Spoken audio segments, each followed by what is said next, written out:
কথা রাখিনি। ৩৩ বছর কাটলো, কেউ কথা রাখেনি।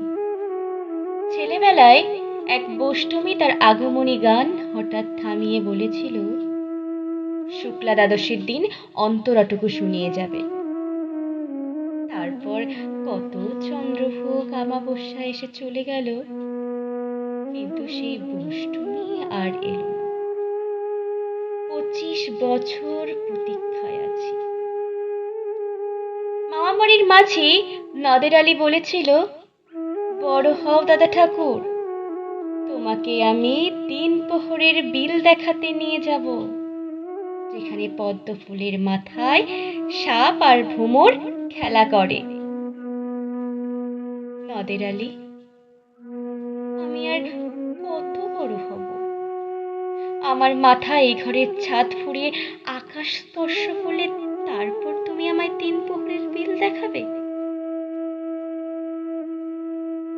একটাও রয়্যাল গুলি কিনতে পারিনি কখনো। লাঠি লজেন্স দেখিয়ে দেখিয়ে চুষেছে লস্কর বাড়ির ছেলেরা। ভিকিরির মতো চৌধুরীদের গেটে দাঁড়িয়ে দেখেছি ভেতরের রাস উৎসব। অবিরল রঙের ধারার মধ্যে সুবর্ণ কঙ্কণ পরা ফর্সা রমণীরা কত রকম আমোদে হেসেছে।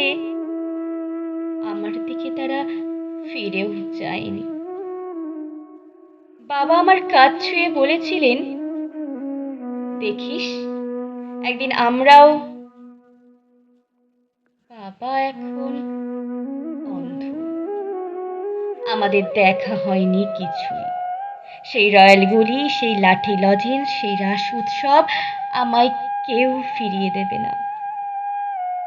বুকের মধ্যে সুগন্ধি রুমাল রেখে বরুণা বলেছিল, যেদিন আমায় সত্যিকারের ভালোবাসবে, সেদিন আমার বুকেও এরকম আতরের গন্ধ হবে। ভালোবাসার জন্য আমি হাতের মুঠোয় প্রাণ নিয়েছি। দুরন্ত ষাঁড়ের চোখে বেঁধে দিয়েছি লাল কাপড়। বিশ্ব সংসার তন্ন তন্ন করে খুঁজে এনেছি 108টি নীল পদ্ম। তবুও কথা রাখেনি বরুণা। এখন তার বুকে শুধুই মাংসের গন্ধ। এখন সে যে কোনো নারী। কেউ কথা রাখেনি। 33 বছর কাটলো, কেউ কথা রাখে না। কেউ কথা রাখেনি।